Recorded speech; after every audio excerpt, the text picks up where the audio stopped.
ये class 10 magnetic effect of electric current का lecture number 3 होगा। पिछले लेक्चर्स में हमने आपको स्किप करा था कि अगले वीडियो में मैं आपको बताऊंगा properties of magnetic field lines.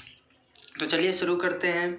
तो सबसे पहला प्रॉपर्टी मैग्नेटिक फील्ड लाइंस का क्या है कि वह एक इमेजिनरी लाइंस होता है, यानी दे आर इमेजिनरी लाइंस, जो मैंने आपको पिछले वीडियो में भी बताया था। ठीक है, और इमेजिनरी लाइंस है जो निकलता कहाँ से कहाँ है, तो आपको इसके लिए मैंने आपको पिछले लेक्चर में ही बताया था। ये नॉर्थ है और ये साउथ है, तो नॉर्थ से निकलता है और साउथ में इंटर करता है। ये मैग्नेट की आउटसाइड की कहानी है, लेकिन इनसाइड में हम लोगों ने क्या देखा था कि अंदर में उसका डायरेक्शन कहाँ से कहाँ होता है, तो साउथ से नॉर्थ होता है। ठीक है, तो इस तरह से इसका डायग्राम बन जाता है। नॉर्थ से निकला और साउथ में क्या होता है, इंटर करता है, और अंदर में साउथ से नॉर्थ। ठीक है, तो दे आर इमेजिनरी लाइंस विच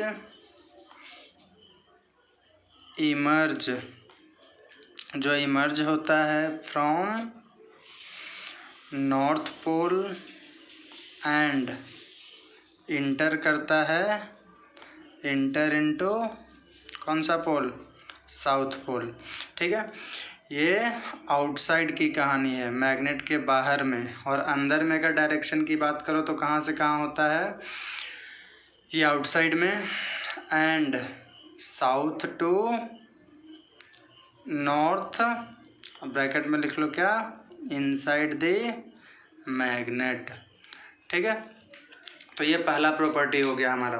ठीक है, सेकंड प्रॉपर्टी में क्या है, अब देखो मैंने क्या बताया कि बाहर में नॉर्थ से निकलता है, साउथ में एंटर करता है, और अंदर में साउथ से नॉर्थ जाता है, यानी पूरा ये क्लोज्ड लूप बनाता है। ठीक है, यानी सेकंड पॉइंट में क्या बोल दिया जाएगा कि दे फॉर्म क्लोज्ड लूप्स, बिल्कुल क्लोज लूप ये बनाता है। क्लियर है, तो this was this second property. तीसरा प्रॉपर्टी में हम लोग क्या लिखेंगे, तो देखो जैसा इलेक्ट्रिक फील्ड लाइंस में भी हम लोग देखे थे कि किसी भी, जैसे मान लेते हैं कि यह मैग्नेटिक फील्ड लाइंस है, तो यह मैग्नेटिक फील्ड लाइंस का डायरेक्शन आपको फाइंड आउट करना है। तो आपको क्या करना होगा, वहाँ पे आप टेंजेंट ड्रा कर दो। तो जिस भी पॉइंट पे टेंजेंट ड्रा कर दोगे तो वह उस पॉइंट का क्या बता देगा कि इस पॉइंट पे मैग्नेटिक फील्ड लाइंस का डायरेक्शन इस साइड में है। ठीक है, इस पॉइंट पे निकलना है तो यहाँ पे बस टेंजेंट ड्रा कर दो, यानी इस पॉइंट का डायरेक्शन मैग्नेटिक फील्ड का इस इधर है। क्लियर है, तो बस उसी बात को यहाँ पे लिख दे रहा है कि किसी भी पॉइंट पे आप टेंजेंट ड्रा करोगे मैग्नेटिक फील्ड लाइंस का, तो वह उस पॉइंट का क्या बता देगा, डायरेक्शन बता देगा। यानी the tangent at any point on the magnetic field lines gives the direction of magnetic field at that point, यानी उस पॉइंट पे क्या बता देगा, डायरेक्शन बता देगा। क्लियर है इतना।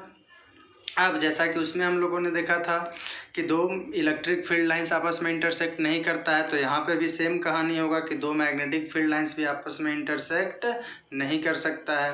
तो two magnetic field lines never intersect each other. क्यों नहीं कर सकता है, तो वहाँ पे जो कारण था कि अगर इंटरसेक्ट करेगा तो एक ही पॉइंट पे क्या मिल जाएगा, दो डायरेक्शन मिल जाएगा। जैसे मान लेते हैं कि ये है एक लाइन्स, ये दूसरा लाइन्स ऐसे है। अब इस पॉइंट पे इंटरसेक्ट किया तो इस लाइन के लिए अगर निकालोगे तो इसका इस पॉइंट का डायरेक्शन इधर हो जाएगा। इस वाली लाइन के लिए अगर आप टेंजेंट ड्रा करोगे तो इसी पॉइंट का डायरेक्शन उधर हो जाएगा। अब एक ही पॉइंट का दो डायरेक्शन हो गया, जो कभी पॉसिबल नहीं है। ठीक है, यानी never intersect each other, it is because at the point of intersection, POI लिख रहा हूँ, at the point of intersection there will be क्या हो जाएगा, two directions of magnetic field of same point। ठीक है, यानी सेम पॉइंट का क्या हो जाएगा, दो डायरेक्शन हो जाएगा, और यह कभी भी पॉसिबल नहीं है, which is never possible, which is not possible. और इसीलिए हम कह सकते हैं कि दो मैग्नेटिक फील्ड लाइंस भी आपस में क्या करेगा, इंटरसेक्ट कभी नहीं करेगा। क्लियर है। एक और भी पॉइंट आप इस तरह से भी लिख सकते हो, पांचवा, जो हमने आपको पहले ही बता दिया कि जहाँ पे मैग्नेटिक फील्ड लाइंस डेंसर रहेगा वहाँ पे उसका स्ट्रेंथ यानी मैग्नेटिक फील्ड का स्ट्रेंथ क्या होगा, ज़्यादा होगा।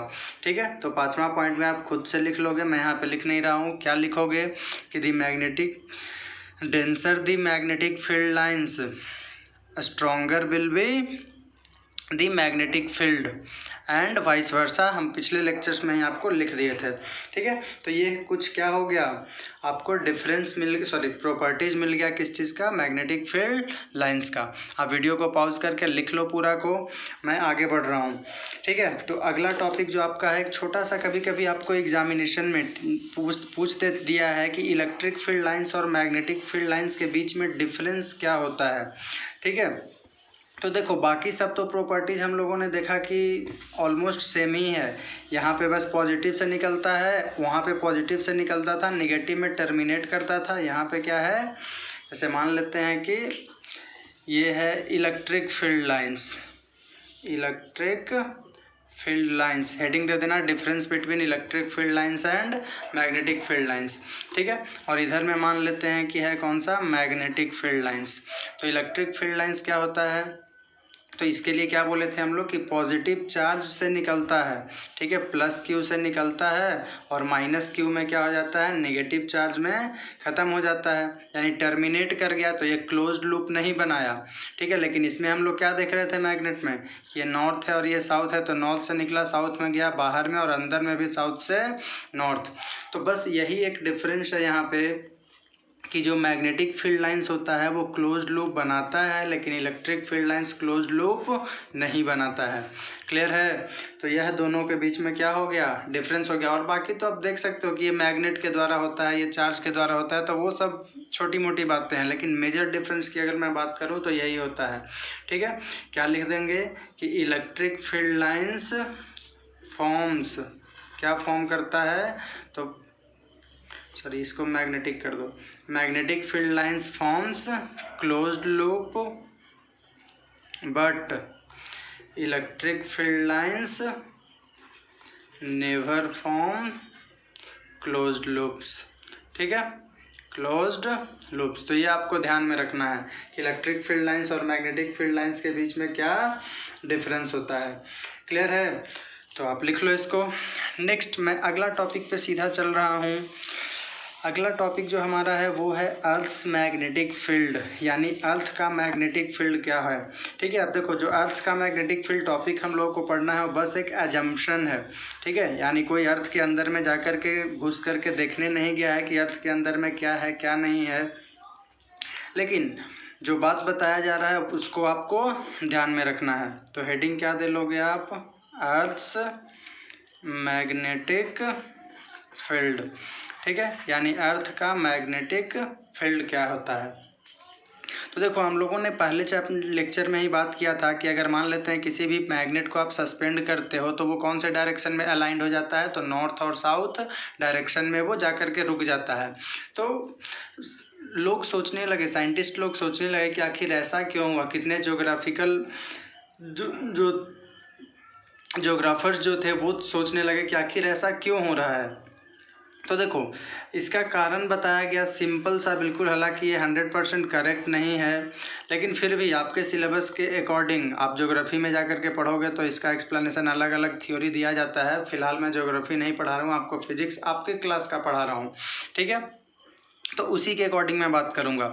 ये अगर आप इसको अर्थ कंसीडर कर लेते हो तो अर्थ में क्या होता है, ऊपर में नॉर्थ पोल, नीचे में साउथ पोल, और ये एक एक्सिस है, सॉरी ये ऐसे हो गया, ये नॉर्थ पोल है और ये साउथ पोल है।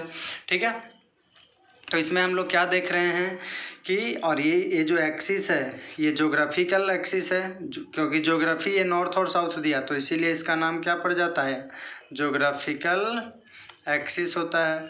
ठीक है, अब देखो क्या बोला गया कि अर्थ का मैग्नेटिक फील्ड इसलिए होता है क्योंकि साइंटिस्ट ऐसा मानते हैं कि अर्थ के अंदर में, समझ लेना बहुत शॉर्ट में बता रहा हूँ मैं, ठीक है, एक्सप्लेन पूरा कर दूंगा कि अर्थ के अंदर में क्या होता है, एक ह्यूज बार मैग्नेट है।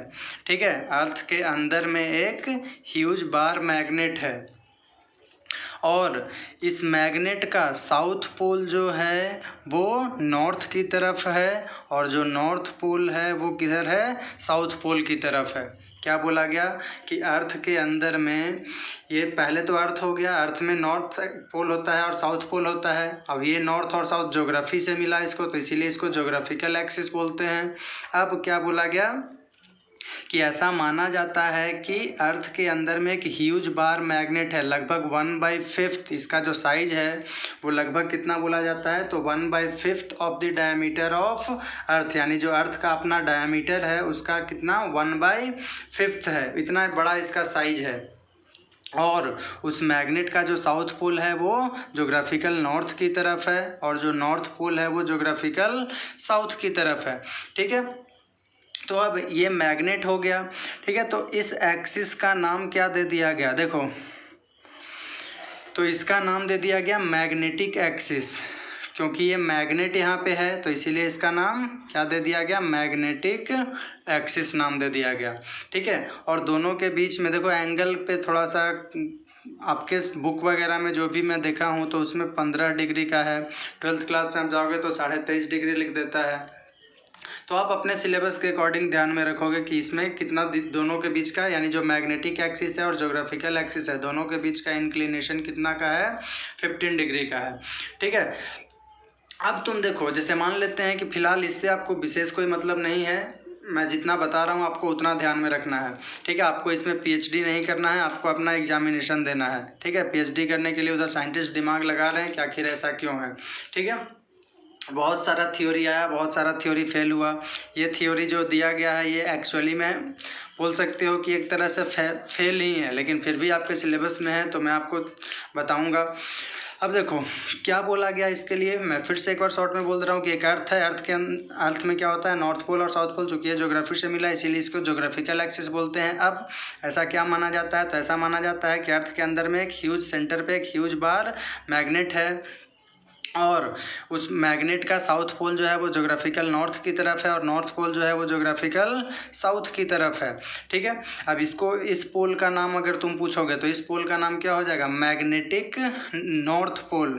ठीक है, ये इसके लिए मैग्नेटिक जो मैग्नेट है इसके लिए नॉर्थ पोल है, क्योंकि इधर नॉर्थ है और इधर में कौन सा है, साउथ पोल है। ठीक है, अब ऐसा नहीं है कि इसका पोजीशन फिक्स है। ठीक है, इसका कोई पोजीशन फिक्स नहीं है, मैं बस आपको रिप्रेजेंट कर रहा हूँ यहाँ पे, इसीलिए डिनोट भी कर दिया। ठीक है, क्योंकि ये ऐसा थोड़ी ना है कि हाँ एक पॉइंट पे है, बहुत बड़ा 1/5 साइज है अर्थ के डायमीटर का, तो समझ लो बहुत बड़े एरिया में ऐसा सीन दिखाई देता है। तो यहाँ पे रिप्रेजेंट करने के लिए हमने आपको इस तरह से लिख दिया है। अब जब भी आप किसी मैग्नेट को आप लटकाओगे तो देखो नॉर्थ और साउथ डायरेक्शन में क्यों जाता है, आपको आंसर सिर्फ इसका चाहिए। ठीक है, इस थ्योरी के बेसिस पे कि किसी भी मैग्नेट को आप सस्पेंड करते हो, यानी एक बार मैग्नेट को आपने सस्पेंड किया तो वो नॉर्थ और साउथ की तरफ क्यों गया। तो देखो हमने क्या पढ़ लिया कि जो लाइक पोल्स होता है, यानी प्लस और प्लस होता है वो रिपेल करता है, और अनलाइक पोल्स होता है यानी प्लस और माइनस होता है वो एक दूसरे को अट्रैक्ट करता है। तो अब देखो जब किसी बार मैग्नेट को सस्पेंड किए तो साउथ पोल की तरफ, ये एक मैग्नेट है तो साउथ पोल की तरफ किसको अट्रैक्ट करेगा, तो नॉर्थ वाले को अट्रैक्ट करेगा। साउथ पोल की तरफ साउथ वाला तो आएगा नहीं, क्योंकि साउथ साउथ रिपेल कर देगा। तो इसीलिए क्या बोला गया कि जब किसी भी मैग्नेट, मान लेते हैं ये मैग्नेट को आपने सस्पेंड किया, ये नॉर्थ है उसका, ठीक है, अब ये नॉर्थ है तो ये नॉर्थ किधर जाएगा, तो इस मैग्नेट वाले का साउथ की तरफ जाएगा, क्योंकि साउथ और नॉर्थ में क्या होगा, अट्रैक्शन होगा। और यही कारण है कि जब किसी मैग्नेट को हमने सस्पेंड किया तो इसका जो नॉर्थ पोल है, इस मैग्नेट का जो बार मैग्नेट आपने सस्पेंड किया, इसका नॉर्थ पोल है वो साउथ की तरफ चला गया और इसका जो साउथ पोल है वो किसकी तरफ चला गया, नॉर्थ पोल की तरफ, क्योंकि जो हमारा दिया गया था लॉ ऑफ अट्रैक्शन और रिपल्सन उसको भी ओबे होना चाहिए। तो बस यही इसका कहानी है। ठीक है, फिर से मैं बोल दे रहा हूँ, क्या बोले हम कि अंदर में एक बार मैग्नेट एज्यूम किया गया है जिसका साउथ पोल ज्योग्राफिकल नॉर्थ की तरफ है और नॉर्थ पोल ज्योग्राफिकल साउथ की तरफ है। इसीलिए किसी मैग्नेट को हम लोग सस्पेंड करते हैं तो साउथ की तरफ मैग्नेट का नॉर्थ पोल आ जाता है और नॉर्थ की तरफ मैग्नेट का साउथ पोल आ जाता है। ठीक है, अब चूँकि ये हम लोगों को पोजीशन इसका फिक्स नहीं है, तो हम लोग क्या मान लेते हैं उस मैग्नेट को देख करके कि हाँ ये जिधर नॉर्थ जा रहा है उसके आसपास में कौन सा पोल होगा, तो नॉर्थ पोल होगा कहीं पे, और जिधर साउथ जा रहा है उधर में कौन सा पोल हो जाएगा, साउथ पोल। इसीलिए नॉर्थ और साउथ में होता है। तो एक्चुअली में ये मैग्नेटिक एक्सिस के नॉर्थ और साउथ की तरफ जाता है, लेकिन उससे थोड़ा बहुत इधर उधर ही क्या होता है, ज्योग्राफिकल। तो उससे हम लोगों को डायरेक्शन मिल जाता है कि कौन सा नॉर्थ पोल है और कौन सा साउथ पोल है। आई थिंक अब क्लियर हो गया होगा आपको, ठीक है। तो 2-4 लाइन में शॉर्ट में लिख दे रहा हूँ। यहाँ पे क्या लिखा जाएगा कि it is believed that inside the earth there is a huge bar magnet. क्या है, एक ह्यूज बार मैग्नेट है, हुज डायमीटर कितना बोला गया कि डायमीटर कितने बराबर है, तो अर्थ के डायमीटर, जो इसका साइज है वो किसके बराबर है, तो अर्थ के डायमीटर का कितना बोला गया, 1/5 बोला गया, ठीक है। तो इस बात को भी आप लिख लीजिए, bar magnet whose length is 1/5 of earth's diameter, of earth's किसका, डायमीटर का, ब्यूरेड एट इट्स सेंटर, ठीक है। तो अब जब हम लोग मैग्नेट को सस्पेंड करते हैं, तो when magnet is suspended, bar magnet का मतलब यहाँ पे है कि आप जब बार मैग्नेट को सस्पेंड करते हो, लटकाते हो, ठीक है, तो when bar magnet is suspended then its, यानी बार मैग्नेट का कौन सा, south pole gets attracted towards, south pole किधर अट्रैक्ट हो जाएगा, टूवर्ड्स, इसके साउथ पोल अट्रैक्ट हो जाएगा इसके नॉर्थ की तरफ, towards, then its south pole, यानी बार मैग्नेट का जो साउथ पोल है वो अट्रैक्ट हो जाएगा टूवर्ड्स मैग्नेटिक नॉर्थ पोल, ठीक है। तो साउथ पोल मैग्नेटिक नॉर्थ की तरफ अट्रैक्ट हो गया, and north pole of bar magnet, and north pole of bar magnet towards, किधर अट्रैक्ट हो जाएगा, north pole of bar magnet towards magnetic south, ठीक है। तो ये इसका फंडा होता है, ठीक है। एंड हेंस, एक लाइन और लिख लेंगे कि hence to obey law of attraction repulsion, hence to obey law of क्या, attraction और repulsion, a magnet aligns itself in north south direction, ठीक है। तो जो भी मैंने आपको अभी बताया उसको पूरे को मैंने यहाँ पे लैंग्वेज में लिख दिया है।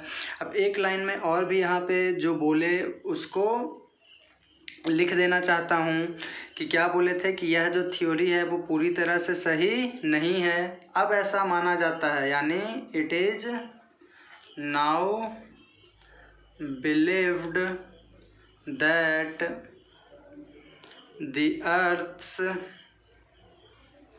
the earth's magnetism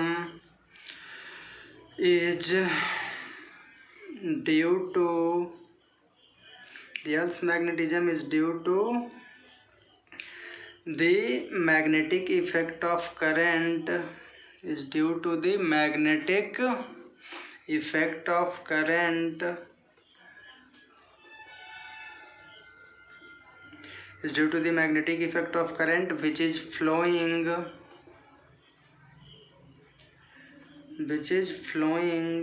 in the liquid core at the center of अर्थ। ठीक है, यानी देखो यह थ्योरी 100% सत्य नहीं है, क्योंकि आप जानते हो कि अलग अलग थ्योरी दिया जाता है, तो उसमें से एक थी इसको हटा करके, लेकिन अब क्या जो माना जा रहा है, तो अब यह माना जाता है कि देखो अर्थ के अंदर में क्या है, सबसे ऊपर में क्रस्ट है, मेंटल है, कोर में भी 2 लेयर है, आउटर लेयर है और इनर लेयर है। तो इनर लेयर की अगर आप बात करते हो तो इनर लेयर में हम लोग क्या देखते हैं कि उसके अंदर में लिक्विड है, उसके लिए पी वेव एस वेव से पता चल जाता है, प्राइमरी वेव सेकेंडरी वेव, जिससे हम लोग को यह पता चला कि अर्थ के इनर कोर में, ठीक है, कोर का 2 पोर्शन बोले, आउटर कोर और इनर कोर। तो इनर कोर में क्या है, लिक्विड है, ठीक है, और वह लिक्विड क्या कर रहा है, फ्लो कर रहा है। अब क्या बोले थे हम आपको कि किसी भी चीज़ का फ्लो अगर एक डेफिनेट डायरेक्शन में हो रहा है तो उसको क्या बोलते हैं, करंट बोलते हैं। तो अगर वो लिक्विड फ्लो कर रहा है अंदर में, तो उसकी वजह से भी क्या होगा, करंट होगा, और करंट से क्या प्रोड्यूस होता है, मैग्नेटिज्म। हम लोग अभी पढ़ लिए, पहले लेक्चर में ही पढ़े थे, यानी करंट है तो वहाँ पे और भी क्या प्रोड्यूस हो सकता है, मैग्नेटिक इफेक्ट प्रोड्यूस होगा। तो ऐसा माना जाता है कि उस इफेक्ट की वजह से भी, यानी जो अंदर में लिक्विड कोर फ्लो कर रहा है सेंटर ऑफ द अर्थ पे, उसकी वजह से भी ऐसा हो सकता है कि ये किसी भी मैग्नेट को हम लोग सस्पेंड करते हैं तो वो साउथ और नॉर्थ पोल में क्या होगा, अलाइंड हो सकता है। ठीक है, तो ये थोड़ा सा मैंने आपको इसके बारे में डिस्कशन कर दिया है यहाँ पे। आई थिंक आपको इतना बहुत अच्छे तरीके से समझ में आ गया होगा। ठीक है, अब हम बात करने जो जा रहे हैं, वो बात करने जा रहे हैं कि मैग्नेटिक फील्ड का कुछ पैटर्न्स होता है। ठीक है, उस पैटर्न्स के बारे में जल्दी डिस्कस कर लेते हैं, क्योंकि बस आप कभी कभी आपको एग्ज़ाम में डायरेक्टली पूछ देता है कि पैटर्न क्या है। ठीक है, या पैटर्न किसी कुछ खास दे देगा, बोलेगा कि इसका पैटर्न बताइए, किसकी वजह से पैटर्न कैसा बन सकता है। ठीक है, तो हेडिंग आपको क्या देना है, तो हेडिंग यह देना है कि magnetic field patterns, heading should be magnetic field patterns produced by current carrying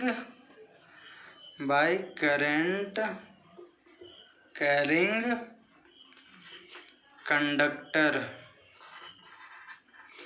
having different shapes, यानी अलग अलग शेप है और उसमें अगर करंट फ्लो हो रहा है तो उसके द्वारा मैग्नेटिक फील्ड जो होगा उसका पैटर्न कैसा होगा, उसके बारे में आपसे पूछा जा रहा है। तो मेनली आपको 3 तरह के शेप के लिए पढ़ना है, जो डिफरेंट शेप है उसमें 3 तरह का शेप के लिए सबसे पहला पढ़ना है आपको किसके लिए, तो एक स्ट्रेट कंडक्टर के लिए, यानी अगर एक स्ट्रेट कंडक्टर से करंट को पास करवा रहे हैं तो उसके द्वारा जो मैग्नेटिक फील्ड लाइंस बनेगा या मैग्नेटिक फील्ड का पैटर्न बनेगा वो किस तरह का होगा। सेकंड पॉइंट में आपको पढ़ना है कि एक सर्कुलर लूप के लिए, यानी अगर एक सर्कुलर लूप है तो उससे अगर आप करंट को पास करवा रहे हैं तब उसके द्वारा किस तरह का मैग्नेटिक फील्ड का पैटर्न्स बनेगा। और तीसरा जो पढ़ना है वो आपको पढ़ना है सोलेनॉइड के लिए, यानी अगर किसी सोलेनॉइड से, ठीक है, लॉन्ग कॉइल ऑफ वायर होता है, ये लॉन्ग कॉइल ऑफ वायर, ठीक है, जब पढ़ेंगे तो वहाँ पे इसका डेफिनेशन प्रॉपर बताऊंगा मैं। तो अगर उससे आप किसी चीज़ को करंट को पास करवा रहे हो तो उसके द्वारा किस तरह का मैग्नेटिक फील्ड का पैटर्न्स बनेगा। ठीक है, तो चलिए शुरू करते हैं। सबसे पहला में है कि एक स्ट्रेट कंडक्टर से, ठीक है, यानी आप उसके लिए क्या करोगे, तो उसके लिए बिल्कुल इस तरह का एक सेटअप ले लिया जाता है, कार्डबोर्ड ले लिया जाता है। कार्डबोर्ड में एक आप होल कर दो और इस होल से क्या पास करा दो, तो तार को पास करा देते हैं। ठीक है, और यहाँ से हम लोग कनेक्ट कर देते हैं किस चीज़ को, एक बैटरी को कनेक्ट कर देते हैं। ठीक है, तो here we will connect a battery इस तरह से। ठीक है, और इधर में प्लस हो गया, बड़ा वाला प्लस होता है और छोटा वाला क्या होता है, माइनस होता है। तो आप जानते हो कि करंट ऐसे पास करेगा यहाँ से, तो ये करंट पास हो रहा है इससे। अब देखो, अब आपसे क्या पूछा जा रहा है कि जो अब जैसे ही इस कंडक्टर से करंट पास होगा तो ये कंडक्टर किसकी तरह बिहेव करने लगा, एक मैग्नेट की तरह बिहेव करेगा। ये पहले चैप्टर से ही हम लोग जान रहे हैं। तो अब जब ये मैग्नेट की तरह बिहेव करेगा, अब ये मैग्नेट हो गया तो मैग्नेट है तो और क्या होगा, मैग्नेटिक फील्ड होगा। अब मैग्नेटिक फील्ड जब होगा तो मैग्नेटिक फील्ड को तो हम लोग देख नहीं सकते हैं, तो उसको रिप्रेजेंट करते हैं किस चीज़ से, मैग्नेटिक फील्ड लाइंस से। तो अब ये कैसे पता चलेगा कि इसके द्वारा मैग्नेटिक फील्ड लाइंस किस तरह का होगा। तो देखो सिंपल सा है, बहुत ही सिंपल सा है। हमने आपको क्या बताया था, जैसे मान लेते हैं यही कंडक्टर है, तो यह अगर कंडक्टर है, इससे करंट पास हो रहा है, तो इससे जितना दूरी पे सेम डिस्टेंस पे अगर तुम जाते हो, सेम डिस्टेंस पे, जैसे मान लेते हैं यहाँ से हर जगह 5 मीटर की दूरी पे गए, मान लेते हैं ऐसा एग्जांपल के लिए, या 5 सेंटीमीटर की दूरी पे, तो हर जगह स्ट्रेंथ तो सेम रहेगा, क्योंकि हर जगह इसका इन्फ्लुएंस सेम है, 5 सेंटीमीटर ही है। 2 सेंटीमीटर पे जाओगे तो उसकी वजह से भी क्या होगा, हर जगह इसका मैग्नेटिक फील्ड का पैटर्न इस तरह से ही रहेगा, यानी ताकत उसका सेम रहेगा।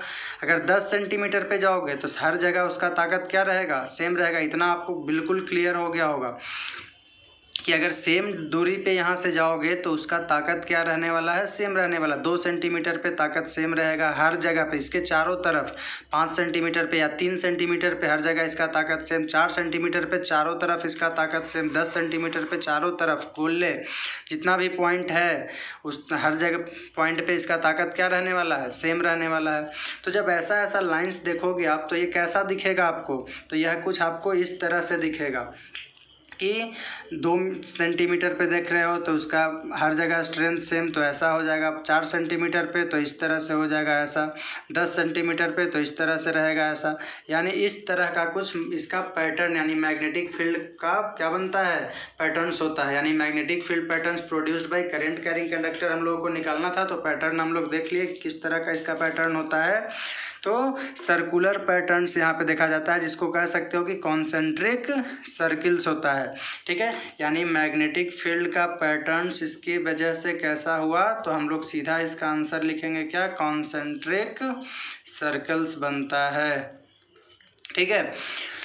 तो ये रहा, हम लोग को पैटर्न पता चल गया कि स्ट्रेट कंडक्टर के द्वारा, यानी कोई भी स्ट्रेट कंडक्टर उससे करंट को पास करवा रहे हैं तो उसके द्वारा जो मैग्नेटिक फील्ड का पैटर्न होगा वो कॉन्सेंट्रिक सर्किल होगा। तो अब इसका डायरेक्शन भी हम लोगों से पूछा जा सकता है कि कौन से डायरेक्शन में होगा। तो डायरेक्शन के लिए तो मैंने आपको बोल दिया कि यहाँ पर आप कॉम्पास नीडल को रखोगे तो उससे भी आपको डायरेक्शन पता चल जाएगा, लेकिन उसके लिए एक खास रूल भी दिया जाता है, जिस रूल को क्या बोलते हैं, Maxwell cork screw, sorry Maxwell right hand rule. Maxwell का राइट हैंड थंब रूल। अब ये मैक्सवेल ने क्या बोला कि इसका डायरेक्शन आपको निकालना है, तो आप क्या करो, तो जिस डायरेक्शन में करंट जा रहा है उस डायरेक्शन में आप अपना राइट हैंड का थंब रूल, राइट हैंड ये है हमारा, ठीक है, देखो इसमें राखी वाखी बंधा हुआ है, बैंडेज पट्टी जो भी है ये सब।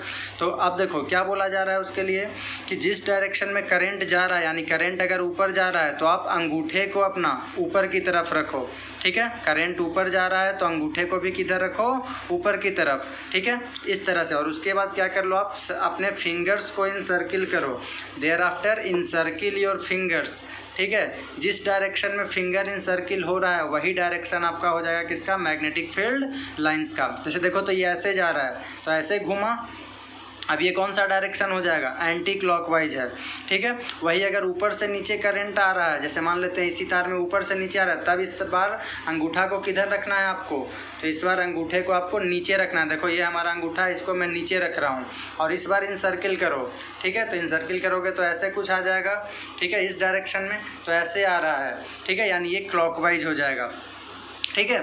तो क्लॉकवाइज एंटी क्लॉकवाइज आपको डायरेक्शन समझ में आया होगा। बस जिधर करंट जा रहा है, जिस डायरेक्शन में करंट जा रहा है उधर आप अपना अंगूठा को रख दो, नीचे जा रहा है तो अंगूठा को नीचे रख दो, और उसके बाद जस्ट इसको इनसर्किल कर दो ऐसे, और जिस डायरेक्शन में इनसर्किल हुआ वही डायरेक्शन आपका किस चीज़ का हो जाएगा, मैग्नेटिक फील्ड लाइंस का हो जाएगा, ठीक है। तो क्या बोला गया इसके लिए कि hold the conductor, hold the conductor. अब ऐसा नहीं कि आपको बोला जा रहा है तार को पकड़ लो, एक तरीका बताया गया, hold the conductor in your right hand, hold the conductor in your right hand such that thumb, जो अंगूठा है वो किधर पॉइंट होना चाहिए, thumb points in the direction of current, यानी जिधर करंट जा रहा है उधर किसका डायरेक्शन होना चाहिए, तो अंगूठे का डायरेक्शन होना चाहिए। और उसके बाद क्या करना है, नाउ इनसर्किल योर फिंगर्स, उसके बाद अपने फिंगर्स को क्या करना है, राइट हैंड वाले को इनसर्किल करना है, ठीक है। और जिस डायरेक्शन में ये इनसर्किल हुआ, जैसे इस तरह से अगर घूम रहा है तो ये डायरेक्शन क्लॉकवाइज हो जाएगा, और जस्ट उसके उल्टा जो रहेगा वो क्या हो जाएगा, एंटी क्लॉकवाइज।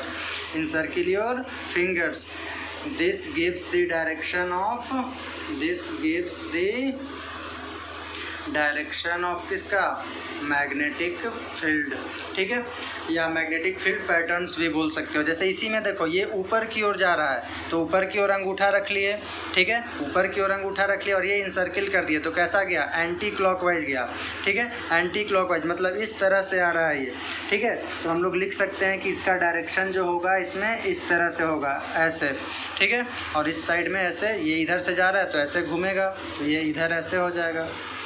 क्लियर है, तो ये इसका डायरेक्शन हो गया। आई थिंक अब आपको बिल्कुल क्लियर हो गया होगा किसकी वजह से, एक स्ट्रेट कंडक्टर की वजह से क्या क्या पूछा जा सकता है। इसी को और भी बोला जाता है, Maxwell right hand thumb rule को ही मैक्सवेल कॉर्क स्क्रू रूल भी बोलते हैं। ऑल्सो कॉल्ड, एक लाइन और भी लिख लेना, it is also called Maxwell क्या, cork screw, SCREW screw rule, ठीक है। कॉर्क स्क्रू रूल क्या होता है, जैसे मान लेते हैं कि आपके घर में पिलास पेचकस है तो आप कैसे नट वगैरह को ऐसे डाल करके खोलते हो, ठीक है। बोर्ड वगैरह खोलने जाते हो तो क्या करते हो, ऐसे डालते हो, ठीक है। ये अगर पिलास है तो ऐसे डाले और ऐसे घुमा दिए तो खुलता है ये, ठीक है। तो जब ये इसको आप ऐसे घुमा रहे हो तो ये कौन से डायरेक्शन में आ रहा है, ऊपर की ओर आ रहा है। तो इसी की बेसिस पे एक रूल दे दिया गया जिसको क्या बोलते हैं, मैक्सवेल कॉर्क स्क्रू रूल, इसी को बोलते हैं। बस आप इतना ध्यान रखिएगा कि मैक्सवेल राइट हैंड रूल को ही बोलते हैं क्या, मैक्सवेल कॉर्क स्क्रू रूल, ठीक है। तो इसको आप यूँ भी ऐसे भी समझ सकते हो कि जिधर ये जा रहा है, जैसे मान लेते हैं कि आप एक स्क्रू को ऐसे करके कस रहे हो, तो जब इस तरह से घुमाओगे इसको इस डायरेक्शन में, ठीक है, तो जब इसको घुमा रहे हो तो ये अंदर जाएगा। तो जब ये अंदर जा रहा है तो ये कौन से डायरेक्शन में घूम रहा है, तो जब ये जैसे इस तरह से इसको घुमा रहे हो, तुम ऐसे कस रहे हो तो इसको घुमा रहे हो ऐसे, तो ये कौन से डायरेक्शन में जाएगा, तब ये नीचे जाएगा। और जब अपोजिट घुमाते हो तो ये खुलता है यानी ऊपर आता है। तो बस इसकी बेसिस पे यानी क्या बोला गया मैक्सवेल कॉर्क स्क्रू रूल में, मैं बस समझा दे रहा हूँ, आप खुद लिख लेना, कमेंट सेक्शन में मुझे भी बताना कि आपने क्या समझा इससे। तो देखो जब ये अंदर जा रहा था यानी नीचे जा रहा था, ठीक है, जब ये नीचे जा रहा था तब ये कौन से डायरेक्शन में घूम रहा था, तो ऐसे घूम रहा था यानी क्लॉकवाइज डायरेक्शन में, ठीक है। यहाँ पे भी वही ना देखे कि जब जो स्क्रू नीचे जा रहा है उसको डायरेक्शन ऑफ करंट मान लिया और जिधर ये घूमा उधर मैग्नेटिक फील्ड का पैटर्न्स मान लिया। तो जब ये घूम रहा था तो जब नीचे गया उस सिचुएशन में क्या हो जाएगा, ये क्लॉकवाइज हो जाएगा।